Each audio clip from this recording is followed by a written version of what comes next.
We're back now, 7:42, with a remarkable claim from a woman who is about to publish her life story. She says that she spent a good part of her early childhood abandoned in a jungle with only monkeys as her family. Now, before you jump to conclusions, here's NBC's Michelle Kaczynski.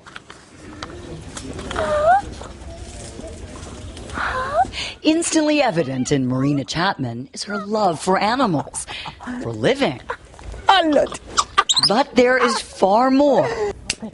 I did that. I learned from them.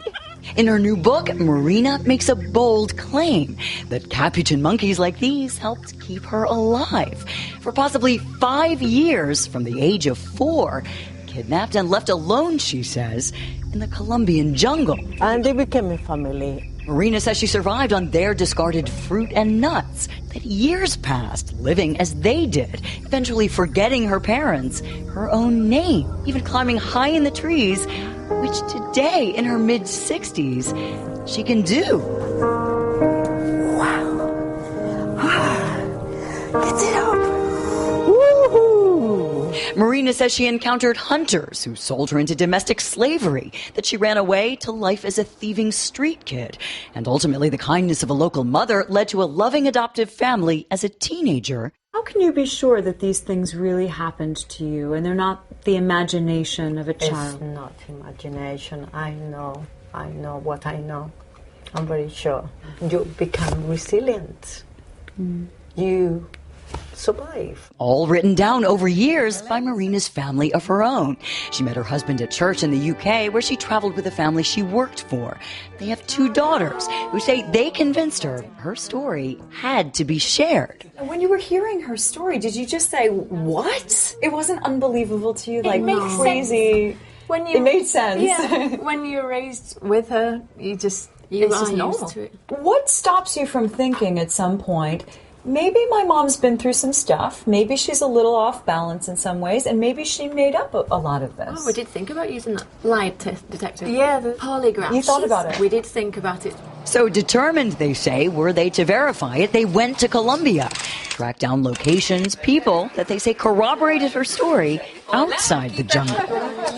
Mum seems more excited about finding her monkey family, though. She's heard recently that monkeys can live for up to 55 years, and she's recently gone, they might be alive, I might find the ones. That part of Marina's life can't be proven so far by authorities or records. But animal experts... I could see them tolerating her. She followed them around. And a psychologist who specializes in feral children say while some details seem a stretch... There's no evidence that she's lying. What happens, of course, over time is the more you tell the story, some aspects of it get sharper, some get forgotten. Twice in recent years, children were found in the wild, believed to have been protected by monkeys.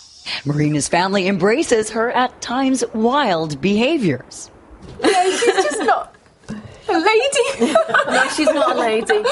Every morning she'll wake up and she's like, I've got a house, I've got feet, I've got, the simple things. Ultimately, our entire skeptical team couldn't help but have a hard time disbelieving fully what should be an unbelievable story. For today, Michelle Kaczynski, NBC News, Bradford, England. Who wants to go first? I kind of believe it. I mean, I know she was a child when she says she lived. So the question is that sort of repressed memories or something? Or enhanced memories. Imagination, as Michelle asked the question. I think it's but the possible. fact that she can climb that tree at 60, I mean... that was a good one. I have to say, that had me and leaning. the family in Colombia corroborated some of the stories. On the surface, before you know any of the details, it sounds ridiculous. It does sound ridiculous. But the more you hear about her wanting to find the monkey family... I don't know. We're cynics in this business. I believe it. But it would be nice to be surprised and find it. stories that are true. You're going with it? I'm going with it. All right. I am too.